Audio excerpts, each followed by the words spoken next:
You're listening to Shoe In, covering the ins and outs of all things footwear, from sneakers to heels, loafers to slippers, and every type of shoe in between. Brought to you by the FDRA, the Footwear Industries Association focused on retail, trade, politics, and fashion, helping create and enhance conversations on all things footwear. And now your footwear insiders, Matt Priest and Andy Holt. Welcome back to the Shoe In Show, the Shoe In Show, the Shoe In Show. Welcome back to the Shoe In Show. It's the best show that I know. Man, you're in the singing mood, my friend. We got to get the people awake. Yeah? We got to get them woke. We got to wake ourselves up.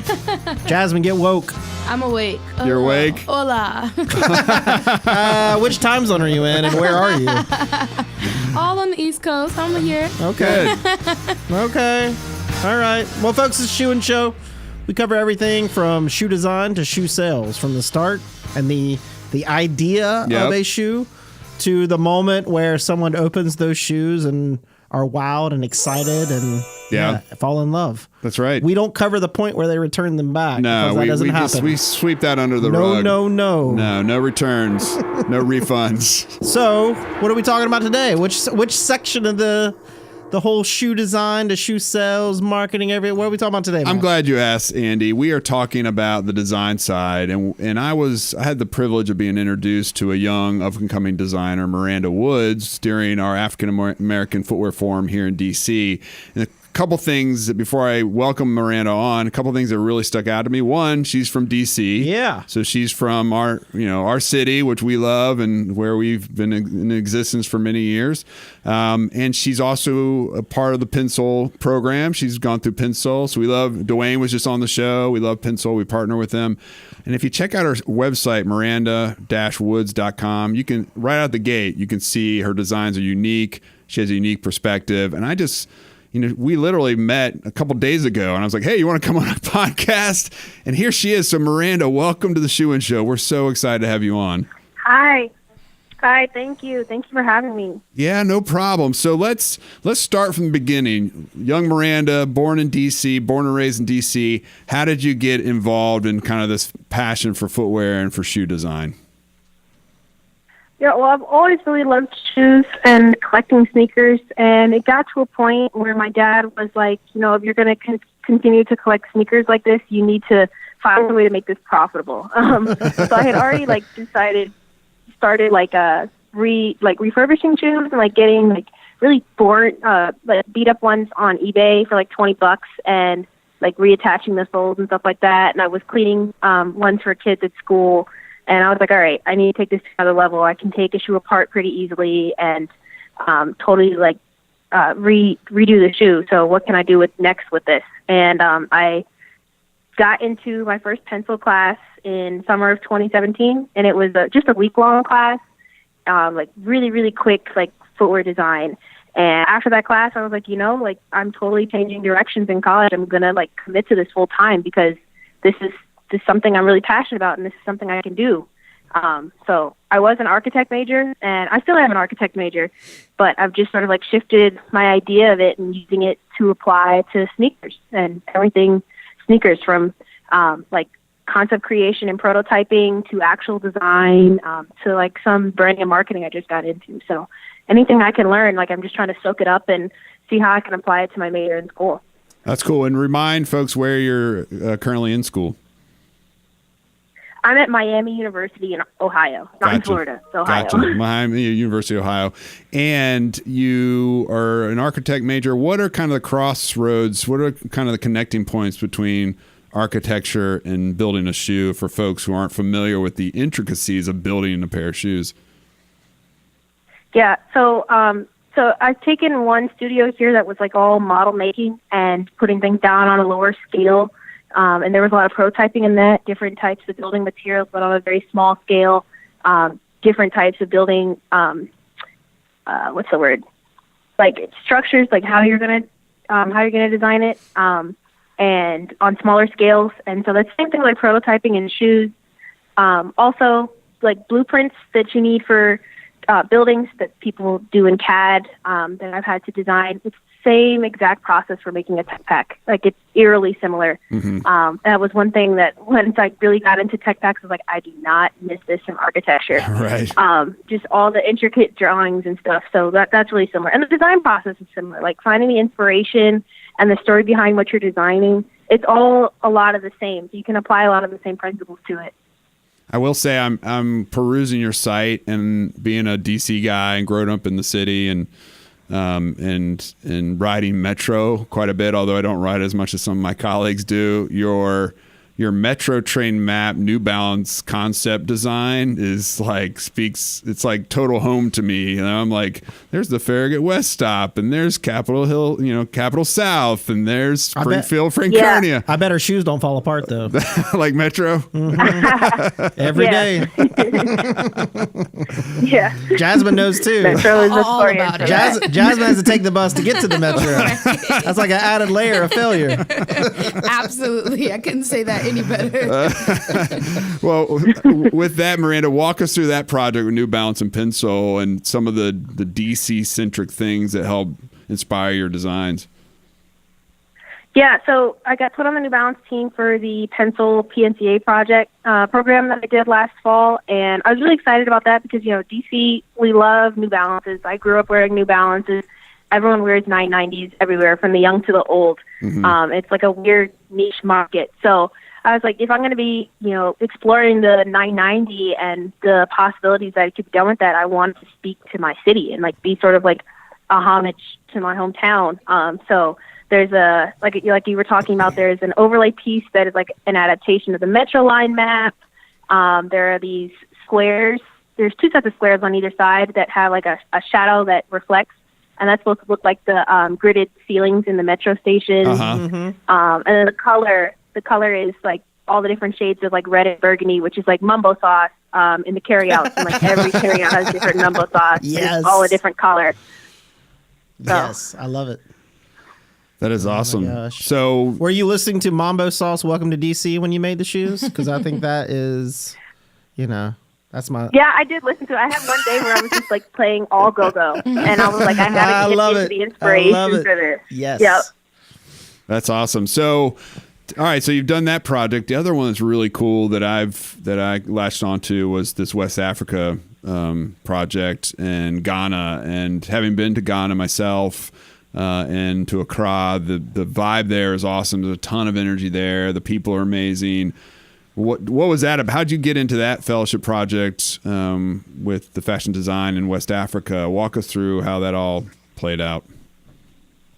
So when I went back to my university and told them, like, I really want to apply this to shoes and footwear design, my architecture department was all for it, and they've been really good about, like, throwing me opportunities that I should apply for that can better connect it. So one of them was this fellowship. So they pick two rising juniors, when I was a junior at the time I got it, from our school to create their own, like, creative research project, and you're given $11,000 to complete the project over your senior year. So I'm currently doing it, and basically I connected a already existing trip to Ghana I was going to do with the architecture department. We built a maternity ward in a rural village. Wow. And so while I was there, I just really soaked up all the culture, spending a lot of time in the market, collecting different leathers and textiles. I worked for about 2 weeks with a shoe maker there in Kumasi, and made a pair of men's leather dress shoes. And so just really soaking up the culture there and the West African fashion, which is like really, it's happening right now. Like, and you can start to see it like come over into like Black American culture. So connecting that now, my senior thesis for architecture is an independent studio, and I'm just like making these connections in real form. So I'm taking apart shoes, iconic shoes from a lot of different brands, and I'm reconstructing them with the leathers and textiles and stuff I got while I was in Ghana. And doing the whole process, like doing these mock-ups and everything on Photoshop, then creating the actual shoes, I'm creating the packaging for them. I'm going to create like some ads and stuff to go with them as if it was like going to be a whole set of shoes to go to market. And in the end, they're going to go on display here in an art museum. And I'm trying to build up like some notoriety behind it, because eventually they're going to get auctioned off, and the money will go back to the maternity ward I helped to build. That is awesome. All kind of comes full. It does. And I just looking down the site, the pages you have with the pictures of you in the market with the shoemaker. You there? I can't hear you. Oh yeah, just looking down your website at the pages with the pictures with you and the shoemaker and you working on the shoes and then designing the patterns and doing the textile mock-ups and even kind of the signage at with all the packaging paper at the marketplace and all the kind of religious call outs. It's just this kind of cool vibe where you even put in the Ghanaian banknotes into the Nikes. It's just a really cool kind of feel. It's totally different. Nothing that I've ever seen before. Yeah, that one's gonna be fun to make. I can't wait to start that one. With putting the like you said, the banknotes on it, and the paper really speaks to the marketplace. Like, yeah, there's money everywhere, and that's where the banknotes come from, and all the different colors of fabric. But like all the stores have religious signage. Like they're all named like Blood of Jesus, like upholstery shop or something like that. And I thought it was hilarious, but it really speaks to their culture. And so it's like that should be, part of the packaging. It should really speak to them on a lot of different levels. So, yeah. Yeah, absolutely. Well, what's next for you, Miranda? What's your goal in life as you look out towards your design career in the footwear space? Well, right now my immediate goal is to just graduate with a job. And I haven't really decided if that's going to be within footwear design or now I kind of have this calling to kind of experiment in creative PLM. I just finished my third Pensole class doing the New Balance Co-op Masterclass in Lawrence, Massachusetts. And I did a big project for Kawhi Leonard and did a PLM, like creative marketing branding position there. And I won first place in that. And it was a lot of fun. I have never done anything like that. So I could definitely see myself doing something like that if it was a creative position, not like all numbers and thinking kind of like with the negative connotation that a lot of designers have of PLMs. But if it was, worked really closely with footwear design, I could definitely do something like that. However, my heart really is with footwear and designing it. So I think that any place where I get that place to be creative around shoes and do amazing stories with shoes that aren't really being told as I'm kind of doing with this West Africa thing, that's where I'll be happy. Yeah, I believe it. And it's interesting because oftentimes we get segmented based on whether you're creative or whether you're technical, whether you're good at like the business side or the math side, and merging all those together in some form or fashion. So having a creative PLM or having someone on the PLM side start to dabble in the design side. At a minimum, we see success with our businesses when the different silos within an organization understands what the other silo is doing. And so you having that cross-pollination for you and getting your feet wet in all the different aspects of the industry will be helpful to you as you look to kind of build your career. Because we often find that footwear companies are siloed and the customs person doesn't talk to the designer, who doesn't really talk to the product life manager, who doesn't talk to the marketer, and trying to make all those connections, I think, is something that will be very beneficial for you. Yeah, exactly. Like I saw that firsthand working on different projects and while I was at New Balance, but just seeing, how other groups were working and versus how my group was working, I really tried to keep an open mind and remind myself, like, first of all, I was really itching to sketch. I really wanted to do something footwear design, but also remind myself that, I'm in this position and it's a different set of guidelines and expectations for it. But then also I have this background in something else. So how do I connect it to make the transition easier, to make the language spoken between the two more understood and create more collaboration? And I think that's the future. If you really want to work collaboratively and more efficiently within footwear design. That's a great point. What about from your vantage point, when you look at the footwear industry, what are the biggest challenges you see as you start your career is just starting off, right? And there's a lot of people who've been in the industry for many, many years. But from your viewpoint, as you see either entering into it or just retail issues or whatever it is, what are some big issues that you see that you think people should just be aware of from your vantage point? Yeah, I think that representation is a big one, and a lot of companies talk about that a lot. And I don't think it should just be representation within the designs that go to market and like who they're designing for, but like who's actually designing. There are very few women designers that aren't like in women's running or women's leisure or something like that for these major companies. And beyond that, there are very few Black women designers. Like Dwayne at Pensole tells me all the time, you do not exist. And that's a good thing and a bad thing, because you can blaze your own trail, but that also means like you, beyond the few that are already there that have really like already started to blaze a trail and create a space for me, there's no one else. And so I think that's important that we continue to have that conversation about representation within the designers. There should also be like, more talk of beyond the designers, looking at even like PLM and more of the marketing jobs. You look at like the blunder Adidas had this year with their Black History Month shoe, and somehow that shoe was supposed to go to market, and nobody clearly, thought, hey, this isn't a good idea. Yeah. And so it makes you wonder the type of people that were on that team, and getting to a place where that doesn't happen anymore. And that, Black History Month is the only time we're celebrating people, Black people or people of color for shoes, because that's the main consumer. So how can we apply these magnificent stories beyond a month? How can we tell these great stories that will, resonate with lots of different people that aren't just like some special collaboration or something like that? I think that'll reach people more. Connecting with people is the main way that people, want to buy shoes that they connect with. So finding that connection is important. Yeah, I totally agree. I mean, the Adidas thing was kind of common sense to us. We were like, that's just kind of dumb and insensitive. But it's more of just kind of treading water and doing what's right because it's common sense. And it's a whole different thing to really enhance and push and be progressive and tell these stories. And I think that's where we got to get. We got to stop thinking about how do we just do the bare minimum, not to do something stupid, but how do we provide a voice to the voiceless, and how do we provide opportunity for folks who definitely deserve it, but may not have the channels in which to break into the industry. Exactly. Yeah.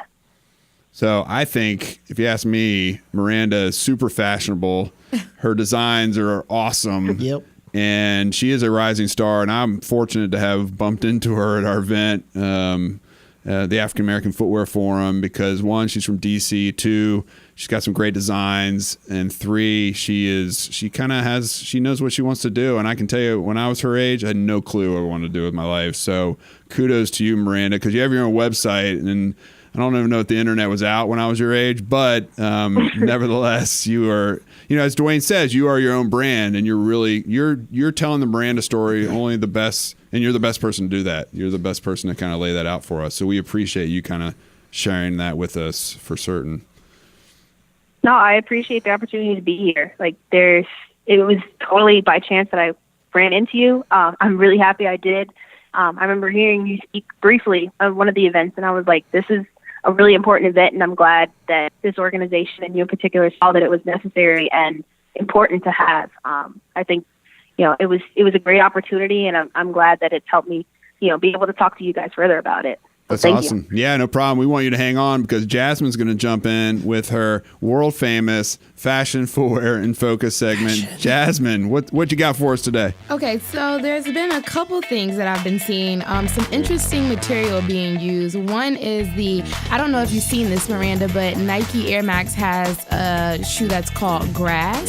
The whole upper is made out of synthetic grass, which I think is very it looks interesting. like turf. Yeah, and for me, I cannot pull this shoe off. But when I think about all the women that I have seen walk through New York, they can kind of pull off anything and make it look chic. So maybe it can work. I don't know. Would you wear these? I'm not sure if this is your cup of tea. I don't think I would wear them. Yeah. I don't think I would wear them. I think they were customized extreme. I just feel like people are going to get really creative, like what they put in the grass. Right. Or Yep. they spray paint on the grass. Yeah. Yeah, that's really good. I didn't even think that far into it, but I'm pretty sure somebody's gonna put some kind of roses and flowers and names and. I would hire Miranda to put a really small lawnmower on top of it and glue that on top. But yeah, I've seen definitely some really interesting like textures recently. That was like the most standout one. I've been seeing a lot of animal print too. Miranda, I don't know if you've seen that much. I've been keeping up with all like the runway shows clothes recently, and a lot of animal print and a lot of neon colors. My prediction for 2019 is that green would be the color of the year, and I feel like I'm getting proven right month by month, but I'm not sure just yet. I'll check back in at like July, like a midpoint or something. Pat yourself on the back if you're right. Never mention it if you were wrong. Yeah, exactly. Let it slide. If it turns out to be blue is the color. It's silent. Well, cool. But yeah, those are the trends that I've been seeing. So I'm glad I'm not the only one who's not too fond of the grass sneakers, but they're out there if you're interested. Yeah, that's true. That's true. I don't know how to feel about all this, but I mean, you can wear them and then stand in the grass, and it looks like you're like. Then you're camouflage. Yeah. Yeah, your feet are camouflaged. Yeah, ready for war. Ready for war. It'd be interesting to see if like it creates it'd be interesting to see if it creates like a trend in like different types of like textures. Like, are we going to see something that is one that's, I don't know, not dirt, but like, like it's rougher, like some other like earthy textures and stuff like that to go with it. It'd be interesting. I've seen some sneakers made out of coffee that kind of give this like grit look to it. So I'm always amazed by like what materials are used. I think that's coffee and grass. They're going to make drugs of choice, right? Actually, they're going to make those coffee shoes and the high heels, and they're going to be grinders for the platform on the back. So as you step, it grinds the beans as you walk down the street, just like Huggy Bear. And I'm going to get you sucker when he had the goldfish in his shoes. Yeah. Which was awesome. You don't remember that? No. You need to watch that movie. Okay.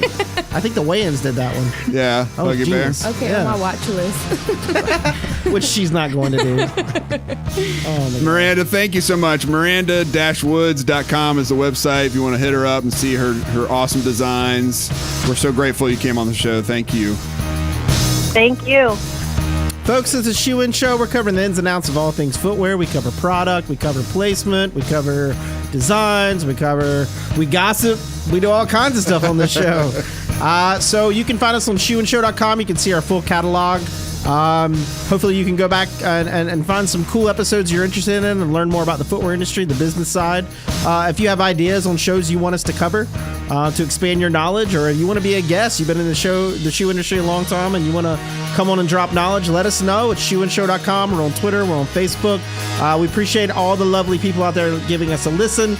If you can, also give us a like on iTunes, and we're also now on whatever Google plays for podcasts, and also Spotify and other outlets. So if you're sitting at your desk, use a desktop. If you're not and you're on the go, then use anything out there that plays audio. We're probably there blasting your eardrums. And until next time, Shoein is out. Shoein has been brought to you by the FDRA, the Footwear Industries Association focused on retail, trade, politics, and fashion, helping create and enhance conversations on all things footwear. For information about FDRA, visit fdra.org.